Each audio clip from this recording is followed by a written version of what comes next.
দ্বিতীয় কাজ। দ্বিতীয় কাজ হলো গোসল। আলীকে বলা হলো গোসল, তখন আলী বললেন গোসল করা উত্তম জুমার দিন, কুরবানির দিন, ফিতরার দিন, আরাফার দিন গোসল। 3 নম্বর কাজ হলো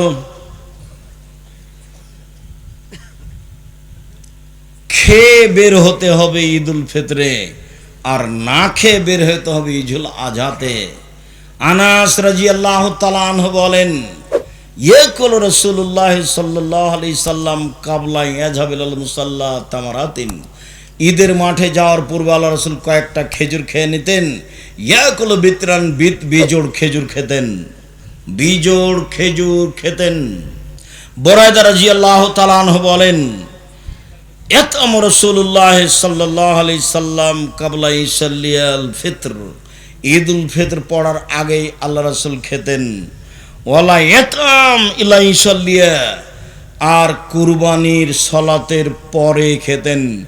তাহলে ঈদুল ফিতরে আগে খেতেন, ঈদুল আজহাতে পরে খেতেন। 3 নম্বর গেল। 4 নম্বর হলো কখন বের হবেন ঈদের সালাতের জন্য। আব্দুল্লাহ ইবনে বুসর রাদিয়াল্লাহু তাআলা আনহু বের হলেন তার কিছু জনগণকে নিয়ে। ঈদের মাঠে পৌঁছালে তিনি ফাআনকারা ইবতাল ইমামে, ইমাম দেরি করে সালাত আদায় করেছেন, এটাকে তিনি নাকচ করে দিলেন। এত দেরি করে সালাত আদায় করলেন কেন? হিনা তাসবিহ, সেটা হলো চাস্তের সময়, 7টা 7:30টায় সালাত আদায় করেছে। তখন আব্দুল্লাহ ইবনে বুসর বলছেন, আপনার এটা ঠিক হয়নি। কাদ ফারাগানা হাজি সাত, এই সময় আমরা রাসূলের যুগে সালাত শেষ করে দিয়েছি, এখন আপনি সালাত শুরু করবেন মানে? তার মানে ঈদের সালাত শুরু হবে সূর্য ওঠার পরে। বাংলাদেশে কালিকাপুরে, রাজশাহীতে ঈদের সালাত শুরু হচ্ছে 7:30টা, 8টা, 9টায়। ঢাকার ঈদগাহে মাঠে একটা হলো 8টায়, একটা হলো 9টায়, একটা হলো 10টা। ধর্ম পৈতৃক সম্পত্তি, যার যা মনে লাগে সে তা করবে। ঈদের সালাত হবে সূর্য ওঠার পরপরই, 6টায়, 6:30টায়, ঠেকে না হয় 7টা, এর পরে যেতে পারে না। প্রয়োজনে মাঠ বড় হবে, তবুও হচ্ছে না। প্রয়োজনে মাঠ ভাগ হবে, এক ঈদের মাঠে একাধিকবার সালাত হবে না। সারা দুনিয়ার মানুষ করলে সারা দুনিয়ার মানুষ ইবাদতি, তারা রাসূলের সুন্নাত মানে না। কথা আরো আছে, খুব খেয়াল করে থাকতে হবে। এই ছেলে, সম্মানিত দিনী ভাই বোন, কখন বের হবেন, কিভাবে বের হবেন? পায়ে হেঁটে। এখরজু রাসূলুল্লাহ সাল্লাল্লাহু আলাইহি ওয়াসাল্লাম, আল্লাহর নবী পায়ে হেঁটে ঈদের মাঠে যেতেন, পায়ে হেঁটে ঈদের মাঠ থেকে আসতেন। পরে ভুলে যেতে পারে, আর একটা কথা রেখে রেখে 6। আনাস বলছেন, এজা কানা ইয়ামুল ঈদ খালাফাত তারিকা, যেদিন ঈদের দিন হতো আল্লাহ রাসূল রাস্তা পরিবর্তন করতেন, একটা দিয়ে যেতেন আর একটা দিয়ে আসতেন। অল্প হলেও পরিবর্তন করার চেষ্টা করবেন। এইবার তাকবীর, এখনো ঈদের মাঠ থেকে, বাড়ি থেকে বের হয়নি, এখনো কোথায় আছি? বাড়িতেই আছি, এখন বের হব, তার প্রস্তুতি। ইবনু শিহাব জোহরি বলেন, কানান নাস হিনামা ইয়াখরুজুনা ইউকাব্বিরুনা, বাড়ি থেকে বের হওয়ার সময় তাকবীর শুরু করতেন, হাত্তা ইয়াসুলুল মুসাল্লা, ঈদের মাঠে যাওয়া পর্যন্ত। বাড়ি থেকে বের হওয়ার সময় বলতেন ঈদুল ফিতরে, আল্লাহু আকবার, আল্লাহু আকবার, লা ইলাহা ইল্লাল্লাহ, আল্লাহু আকবার, আল্লাহু আকবার, ওয়ালিল্লাহিল হামদ, আল্লাহু আকবার কাবীরা, আলহামদুলিল্লাহ কাসীরা, সুবহানাল্লাহি বুকরাতান ওয়া আসীলা। এই দুয়ার আমি কোনোদিন প্রমাণ পেশ করতে পারিনি, যার কারণে এটা বলি না। এমনি বলবে সুবহানাল্লাহ, আলহামদুলিল্লাহ, আল্লাহু আকবার বলবে, অন্যথায় এটা বলবে আল্লাহু আকবার, আল্লাহু আকবার, লা ইলাহা ইল্লাল্লাহ, আল্লাহু আকবার, আল্লাহু আকবার, ওয়ালিল্লাহিল হামদ। হাত্তা ইয়াকসুরুল ইমাম, ইমাম যখন সালাতের জন্য বের হবে তখন এটা বন্ধ হয়ে যাবে। সারাদিন চলবে, তার এটা নিশ্চিত বিবরণ পাওয়া যায় না। তবুও বললে একদিন ফজরের পর থেকে নিয়ে সূর্য ডোবা পর্যন্ত ঈদুল ফিতরে আর ঈদুল আজহাতে হবে 1 তারিখ থেকে নিয়ে 13 তারিখ পর্যন্ত। ওটা লম্বা হয়ে গেল। ওই 10 দিন যে খুব দামি দিন, কি দিয়ে দাম পার করবেন? দামি যে তো কি দিয়ে দাম দিবেন? 1 তারিখ থেকে 13 তারিখ পর্যন্ত চলবে। আল্লাহু আকবার, আল্লাহু আকবার, লা ইলাহা ইল্লাল্লাহ, আল্লাহু আকবার, আল্লাহু আকবার, ওয়ালিল্লাহিল হামদ। খালি যারা হজ করতে গেছে তারা নাই খালি বলছে লাব্বাইক আল্লাহুম্মা লাব্বাইক, লাব্বাইক লা শারীকা লাক, লাব্বাইক ইন্নাল হামদা ওয়া নি'মাতা লাক ওয়াল মুলক লা শারীকা লাক। তোমার দরবারে উপস্থিত, আমরা তোমার দরবারে উপস্থিত, প্রশংসা তোমার, অনুগ্রহ তোমার, রাজত্ব তোমার, কোনো শরীক নাই তোমার। লাব্বাইক আল্লাহুম্মা লাব্বাইক, লাব্বাইক লা শারীকা লাক, লাব্বাইক ইন্নাল হামদা ওয়া নি'মাতা লাক ওয়াল মুলক লা শারীকা লাক। ওরা না এটা বলছে, আমাদের বলার কিছু নেই, আমরা একবারে মাঠ ঘাট একাকার করে দেবো। আল্লাহু আকবার, আল্লাহু আকবার, লা ইলাহা ইল্লাল্লাহ, আল্লাহু আকবার, আল্লাহু আকবার, লিল্লাহিল হামদ। ইখরুজু আবু হুরায়রা আব্দুল্লাহ ইবনে উমর ইলা সুক ফিল আইয়ামিল আশর। আব্দুল্লাহ ইবনে উমর আবু হুরায়রা যুলহিজ্জার 1 তারিখ থেকে নিয়ে 13 তারিখ পর্যন্ত বাড়ি থেকে বের হতেন, বাজারের দিকে রাস্তায় বলতেন আল্লাহু আকবার, আল্লাহু আকবার, লা ইলাহা ইল্লাল্লাহ, আল্লাহু আকবার, আল্লাহু আকবার, লিল্লাহিল হামদ। ওই কবরের নাস মা তাকবীরাতিহিমা, ওদের দুইজনের সাথে যারা শুনতো রাস্তাঘাটে বাজারে, তারা বলতো আল্লাহু আকবার, আল্লাহু আকবার, লা ইলাহা ইল্লাল্লাহ, আল্লাহু আকবার, আল্লাহু আকবার, লিল্লাহিল হামদ। পুরুষেরা এবার ঈদের মাঠে যাচ্ছে, তাহলে মহিলাদের সাথে নেন, তারপরে তখন ঈদের মাঠ। এখন আমরা কোথায় আছি? রাস্তায়, বাসা থেকে বের হচ্ছি, মহিলারাও বের হবে। আতিয়া রাদিয়াল্লাহু তাআলা আনহা বলেন, উমিরনা নুখরিজাল হুইয়া জাতিল খুদুরে, আমাদের ঋতুবতীদেরকে ঈদের মাঠে যেতে বলা হয়েছে, যুবতী মেয়েদেরকে বলা হয়েছে, ভালো মহিলা তো ঈদের মাঠে যাবেই, ঋতুবতীও যাবে। আব্দুর রাজ্জাক সাহেব কালিকাপুরে মহিলাদের ব্যবস্থা নেই বলে ওরা কি আরে ধানের কি আরে দাঁড়াবে, মাঠে রাস্তায় দাঁড়াবে। গ্রামবাসী করে না কেন? সাথে সাথে করতে 24 ঘন্টার মধ্যে মহিলাদের জন্য ঈদের ব্যবস্থা করতে হবে। সব কিছু হয়, এটা হয় না। দুনিয়া হয়, বাড়ি হয়, বিল্ডিং হয়, এটা কেন হয় না? এটা হবে বলে জায়গা নেই, যদি স্কুল মাঠে হবে, ওই জায়গা বাদ। কোথায় হবে? আগামীকাল থেকে স্কুল মাঠে হবে, মাঠে হবে কোনো এক জায়গাতে। ছেলেদের খেলার জায়গা হয়, সলাতের জায়গা হবে না, ফাঁকা জায়গায়। একটু এখন বলবো ফাঁকা জায়গায় কোথায় সলাতে হতে হবে তার। এখন চলে আসে ঈদের মাঠে। এইবার ঋতুবতী মহিলারা ঈদের মাঠে যাবে, ভালো মহিলা তো যাবেই। সলাতের সময় ঋতুবতী মহিলারা পৃথক হয়ে থাকবে। ইয়াসাদনা জামাতাল মুসলিমিনা দাওয়াতাহুম, তারা মুসলমানদের তাকবীরে দুয়াতে শরীক হবে এবং বক্তব্য শুনবে। ইকাব্বিরনা মান নাস, ঋতুবতী হায় জ্বলা মহিলারা বলবে লাব্বাইক আল্লাহুম্মা লাব্বাইক, লাব্বাইক লা শারীকা লাক, লাব্বাইক। মহিলারা বলবে আল্লাহু আকবার, আল্লাহু আকবার, লা ইলাহা ইল্লাল্লাহ, আল্লাহু আকবার, আল্লাহু আকবার, লিল্লাহিল হামদ। ঋতুবতী হায় জ্বলা মহিলারা বলবে আল্লাহু আকবার, আল্লাহু আকবার, লা ইলাহা ইল্লাল্লাহ, আল্লাহু আকবার, আল্লাহু আকবার, লিল্লাহিল হামদ। তো তাহলে মধ্যেখানে কথা বলেনি, এখন মহিলার হজ তো ওই তো অরত ঋতু হয়ে গেছে, তাহলে ওও বলবে লাব্বাইক আল্লাহুম্মা লাব্বাইক, লাব্বাইক লা শারীকা লাক, লাব্বাইক ইন্নাল হামদা ওয়া নি'মাতা লাক লা শারীকা লাক। ঋতু অবস্থায় কোনো মহিলা কাবা ঘর তওয়াফ করতে পাবে না, এটা বন্ধ থাকবে। সালাত তালবিয়া চলবে। ঋতুবতী মহিলার হজ করতে গিয়ে ঋতু শুরু হয়ে গেলে, হাই শুরু হয়ে গেলে কাবা ঘর তওয়াফ করা নিষেধ, সালাত আদায় করা নিষেধ। এই দুটা কাজ বন্ধ। বাকি কোরআন মাজিদ পড়বে, হাজিরা যা করে তাই। কোরআন মাজিদ ধরে পড়বে হায় জ্বলা মহিলা। কেন? হাজিরা ধরে পড়ছে। আল্লাহ রাসূল বলছেন ইসলাম আয়াসুল হজ। আয়েশা কার্য কেন? বলে এই যে আপনারা তো উমরা নিয়ে যাবেন, হজ নিয়ে যাবেন, আমার এখন হায়েজ হয়েছে, আমার তো উমরা হলো না, আমি এখন কি করি, তাই আমি কাঁদছি। আর এগুলো তো আদমের মেয়েদের উপরে ফরজ করা হয়েছে, তুমি চিন্তা করো কেন? হ্যাঁ, ইসলাম আয়াসুল হজ, হাজিরা যা করে তুমি তাই করো। তুমি কাবা ঘর তওয়াফ করবে না আর সালাত আদায় করবে না, বাস হাজিরা যা করে তাই করো। হাজিরা বলে লাব্বাইক, তুমিও বলো লাব্বাইক। হাজিরা বলে সুবহানাল্লাহ, তুমিও বলো সুবহানাল্লাহ। হাজিরা কোরআন তেলাওয়াত করো, তুমিও কোরআন তেলাওয়াত করো, যা আছে সবই করো, শুধু দুইটা। কি বলেন তো দুইটা কি? এক সলাত আর তপ, এটা করতে পারবে না। ঋতুবতী মহিলার ঈদের মাঠে যাবে, যাবেই। একজন মহিলা বলল, আল্লাহ রাসূল এহদানা লাইসালাহা জিলবাব, আমাদের অনেকের মহিলাদের না কারো কারো চাদর নাই, তো কি গায়ে দিয়ে যাবে? দেখছেন চাদর লাগবে। উপস্থিত বৈঠকের মুসলিম বোন, আপনি ওভাবে এসছেন কেন? ছোট ব্লাউজ পরে দেবরের মোটর সাইকেলে এসছেন আপনি? ছি ছি ছি ছি, দেবরকে ওভাবে ভালোবাসছেন কেন? দেবর আপনার দেবর, তাকে মূল্যায়ন করতে হবে, এ কথাই ঠিক। কিন্তু ভালোবাসা দিয়ে আদর করে কথা বলে মজাক করে তাকে সম্মান করতে হবে, এ কথা ঠিক নয়। আমাদেরও বাড়িতে আছে পুরুষ নারী, একজন আর একজনকে জানে না।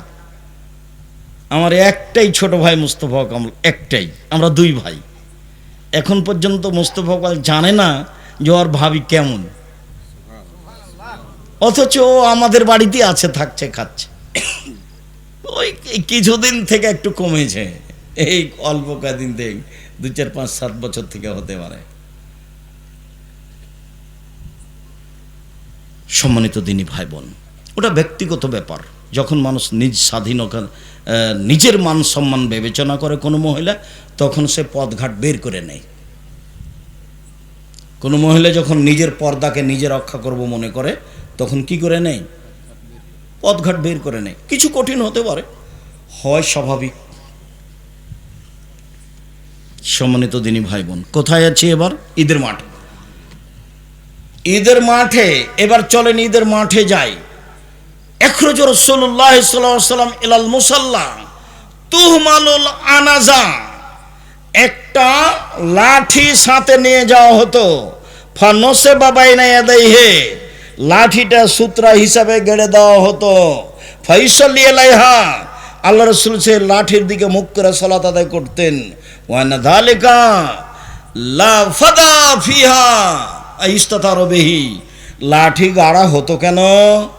ঈদের মাঠে কোনো কিছুই ছিল না যা সামনে রেখে সালাত আদায় করা যায়, এই জন্য ফাঁকা জায়গায় ঈদের সালাত হতো। এই জন্য শুনুন, খুব ভালো করে শোনেন, আল্লাহর নবী ফাঁকা জায়গায় যাচ্ছে ঈদের সালাত আদায় করতে, মসজিদে নববীর উপর দিয়ে যাচ্ছে। মসজিদে নববীর এক সাইডে বসবাস করেন। মসজিদে নববী এমন মসজিদ যেখানে 2 রাকাত সালাত আদায় করলে অন্য মসজিদের চেয়ে 1000 গুণ বেশি নেকি হবে। এই মসজিদে পাড়া দিয়ে, পা দিয়ে, ওর ওপর দিয়ে হেঁটে 500 গজ দূরে গিয়ে ফাঁকা জায়গায় সালাত আদায় করছেন, সেখানে কোনো কিছুই নেই। অতএব ঈদের মাঠকে বাসর ঘর করে সাজানো হারাম। ঈদের মাঠ মেহরাব তৈরি করা হারাম। ঈদের মাঠে মেম্বার তৈরি করা হারাম, বিদাত। ঈদের মাঠে বাঁশ দিয়ে সাজানো বাসর ঘর করা, 3-4 বার সালাতের জন্য ঢাকার সেই জাতীয় ঈদগাহের মতো, এগুলো সব কাবিরা গুনাহ, হারাম। আব্দুর রাজ্জাক সাহেব দুনিয়াবাসী করছে, যে শুধু দুনিয়াবাসী না, সারা পৃথিবী করবে। শিরক আর বেদাত মানুষের কাছে প্রিয় হয়ে যাবে। শিরক আর বেদাত মানুষের কাছে কি হয়ে যাবে? প্রিয় হয়ে যাবে। ও তো কোনো সময় বলবে না যে এভাবে কিয়াম করে, এভাবে মিলাদ করা বিদাত। ও তো ইবাদত মনে করে করছে। আপনি আহলে হাদিস মানুষ, আপনি কি কম করেন? আপনি তার চেয়ে বেশি করেন বিদাত। ওর 10টা চলে, তো আপনার যদি একটা চলে, তো তার 10টা চলবে। আপনি তো বেদাত করতে খুব মজবুত। আপনি ইফতার দেরি করে করেন। আমি বলছি যে হাদিসে যা বলছে তাতে সরকারিভাবে সূর্য ওঠার যে সময় দেওয়া আছে তার 30 মিনিট আগে হতে হবে, তাহলে হাদিসের উপর আমল হবে। তা আপনিও বলছেন যে একটু দেরি করি 3 মিনিট, তো কি হলো এটা? আপনি রমজান মাসে একবারে ডাকছেন, আপনারা একবারে আস্ত আহলে হাদিসের মসজিদে বলছে আপনারা উঠেন, সাহারি খান, আর 20 মিনিট আছে, 5 মিনিট আছে। এত মাতাব্বরি পেলেন কোথায়? কে বললো আপনাকে এগুলো? হ্যাঁ, কেউ আপনাকে কিছু বলে না? আপনার হুঁশ হয় না? ওই সময় আপনি চিল্লান তো কেউ তো তারাবি পড়ে। আমি তো জামাতে তারাবি পড়ি না। আমি তো ওই রাত্রি 10টায় বা 11টায় বা 12টায় বা 1টায় উঠে সালাত শুরু করেছি। আমি তো আজান, ফজর আজান পর্যন্ত সালাত আদায় করবো। তা আপনি যে চিল্লাচ্ছেন যে এখন 3টা বাজে আপনারা উঠেন, তারপর মাঝে মধ্যে কোরআন মাজিদ পড়ছেন, গাজাল পড়ছেন, তা আপনার গাজালের কারণে তো আমি ইবাদত করতে পারছি না। আপনি একটা আস্ত বেদাতি বদ মানুষ। আপনি বলছেন যে আমি ভালো দেখাচ্ছি, ওই ভালো রসুল দেখাননি, সাহাবী দেখানোর প্রয়োজন নাই, দিলে আজান দিতে হবে, নাহলে কিছু না। আগেকার আমার মা চাচিরা কি দেখে ভাত রান্না করতো? 3 তারা, 7 তারা, 3 তারা, এই যে সেটা করব। আপনার চিৎকার শুনতে রাজি নই, শায়রিন বাজানো শুনতে রাজি নই, আপনারা উঠেন শুনতে রাজি নই, 5 মিনিট আছে শুনতে রাজি নই। সব হারাম, সব বেদাত। ঈদের মাঠে সব কিছুই হারাম। ঈদের মাঠ নিতান্তই যদি মনে করে যে আমরা যদি না প্রাচীর দিই তাহলে দখল করে নিবে অন্যরা, তাহলে ঘেরাও প্রাচীর দিতে পারে, তাছাড়া কোনো কিছু চলবে না। কথা বোঝা যায়নি? ফাওয়াল শাইনি আব্দবিহি সলাহ, ঈদের মাঠে প্রথম হবে সলাৎ, তারপরে হবে বক্তব্য। আগে বক্তব্য হবে না, আগে বক্তব্য হবে না, আগে কেউ কিছু বলতে করতে পাবে না। প্রথম কাজ কি হবে? সলাৎ। সালাম ফেরার পরে ইমাম মুক্তাদিদের দিকে মুখামুখি হয়ে বক্তব্য দিবেন। বক্তব্যের এক পর্যায়ে দান করতে বলবেন। আল্লাহর নবী বললেন মহিলাদেরকে, ইয়া মাসার নেশায় তাসাদ্দাক না ফেনি উরি তো না সারালে না রে, মহিলারা শোনো, তোমরা দান করো, আমি তোমাদের অধিকাংশ জাহান্নামে দেখছি। জাহান্নাম থেকে বাঁচার সবচেয়ে বড় পয়েন্ট হলো দান। আল্লাহ রাসূল বললেন, পৃথিবীর মানুষ খেজুরের মূল অংশ আর খেজুরের বীজ, আঁটি, এই দুইটার মধ্যে একেবারে হালকা তরল একটা সাদা পদার্থ আছে। দেখেছেন কোনোদিন? আল্লাহ নবী বলছেন যে এইটার সমান দান করে তুমি জাহান্নাম থেকে বাঁচো। 2 টাকা হলো দান, 50 পয়সা হলো দান করে তুমি বাঁচো জাহান্নাম থেকে। মানে জাহান দানই মানুষকে জাহান্নাম থেকে বাঁচাতে পারে। হাদিস তো সব বুখারী মুসলিম। এবার শেষে চলে আসলাম, আজকের মতো আজলা শেষ করতে যাচ্ছি। দোয়া হবে না কিন্তু সলাৎ শেষে 2 রাকাত সলাত আদায় করে বক্তব্য দিয়ে সুবহানাকাল্লাহুম্মা ওয়া বিহামদিকা আশহাদু আল্লা ইলাহা ইল্লা আনতা আস্তাগফিরুকা কত বলে চলে যাবে, মাঠ ছেড়ে দিবে। হাত তুলে দোয়া হবে না, হাত তুলে দোয়া করা সবাই মিলে বিদাত। সারা দুনিয়ার মানুষ করলেও বিদাত, একাই করলেও বিদাত। হাত তুলে দোয়া করা ব্যক্তিগত ব্যাপার, যেটা বললাম সলাতের ব্যাপারে সেটাই করতে হবে, এটাই নিয়ম। জোর করে আর একটা কিছু করলে করাই হবে। হুজুরের দাপটে হবে, হুজুর তো বলেছে, কে বলছে 7 ভাগে কোরবানি চলবে না, তা আপনিও করলেন, হলো। তো হুজুর বলেছে, কে বলেছে হাত তুলে দেওয়া চলবে না, কে বলেছে আগে বক্তব্য দেওয়া যাবে না, তা আগে বক্তব্য দিল, ঠাঁস এনে চেয়ারম্যান দিল, মেম্বার দিল, তারপর হুজুরও দিল। আমি যদি কোনোদিন কোনো মাঠে উপস্থিত হই, চেয়ারম্যান তো বহুদূরের কথা, উপর থেকে উপরে যারা আছে এমন কোনো মানুষ থাকবে না মাঠে যে সাহস করতে পারে আমার সামনে বক্তব্য দিতে পারে। ওই হিসাবে আমি রাখি না, ওকে আমি উঠাই আর বসাই, উঠাই বসাই। আল্লাহ কোনো দিন পিছিয়ে নিয়ে যায়নি, আল্লাহ ওইভাবেই রেখেছে। আলহামদুলিল্লাহ, আলহামদুলিল্লাহ, আলহামদুলিল্লাহ, আলহামদুলিল্লাহ। কোনো দিন আল্লাহ কোনো মানুষের অধীনে রাখেনি, একবারে ফ্রি রেখেছেন, যার কারণে কোরআন হাদিস খুব স্বাধীনভাবে বলতে পারি আলহামদুলিল্লাহ। কোন সময় কোনো বাধার মুখোমুখি হয় না। কেউ যদি পথ খরচ না দেয় তাতে আসে যায় না, ওকেই পাল্টা পথ খরচ দেবো ইনশাআল্লাহ। যার জন্য আল্লাহর শুকরিয়া আদায় করি, মাঝে মধ্যে সিজদা করে শুকরিয়া আদায় করি। আলহামদুলিল্লাহ, তোমার শুকরিয়া আদায় করি। ভুল ত্রুটি যদি হয় তুমি মাফ করো, আমার ভুল দিয়ে তুমি জামিয়া সালাফের ক্ষতি করো না। আমি মানুষ হিসাবে ভুল করে জামিয়া সালাফের ক্ষতি করতে চাই না। তুমি সর্বশক্তিমান, তুমি জামিয়া সালাফে কবুল করো। সম্মানিত দিনী ভাই বোন, আব্দুল্লাহর মিন্নাতুল বারী 2য় খণ্ড বের হয়েছে, ব্যতিক্রম বই বুখারীর ব্যাখ্যা 2য় খণ্ড। অনেক বড় সাধনার কাজ, অনেক বড় কাজ, অনেক বড় সাধনার কাজ। ওটা আপনাদেরই ছেলে, আপনাদেরই ভাই, দোয়া করবেন তার জন্য। তার কয়েকটা বই আছে, আর আমিও খাকসার আমারও কিছু যেগুলো বই আছে, সবাই নিয়ে যাবেন আলিতে সম্পত্রিকা, কেউ ছেড়ে যাবেন না, এটা আমার অনুরোধ। 30 টাকাতে একটা পত্রিকা নিয়ে যাবেন, আপনার টাকা দিয়ে কিন্তু পত্রিকা ছাপে, 2.5-3 লাখ টাকা হয়, প্রশ্নের উত্তর হবে না। তো আমার দিনী ভাই বোন সবাইকে বলছি, ওই আর আব্দুল্লাহ না, প্রশ্নের উত্তর হবে না, ওই প্রশ্নের উত্তর পত্রিকায় আসবে। আছে আব্দুল্লাহর সিলেবাস আছে, মক্তব পরিচালনার সিলেবাস, আমি আপনাদেরকে যে আলোচনাটা করলাম সে আলোচনা মেনে চলার অনুরোধ জানাচ্ছি। এবং সবাকেই দুয়ার বই আছে, নামাজের উপরে আমার লেখা বই আছে, না এসব বইগুলো সবাকে নিয়ে যেতে বলছি। টাকা না থাকলে একটা পত্রিকা হাতে করে যাবেন, আবদুল্লাহর সিলেবাস নিয়ে যাবেন, আল ইতিসাম পত্রিকা নিয়ে যাবেন 30 টাকা দিয়ে।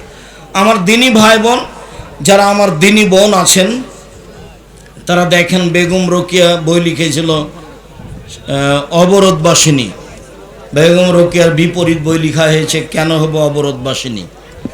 তো আবদুল্লাহর মিন্নাতুল বাড়ি সবাই নিয়ে যাবেন, বই পুস্তকগুলো স্টেক্স নিয়ে যান। আমার দিনী ভাই বোনকে বইগুলো সংগ্রহ করার অনুরোধ জানিয়ে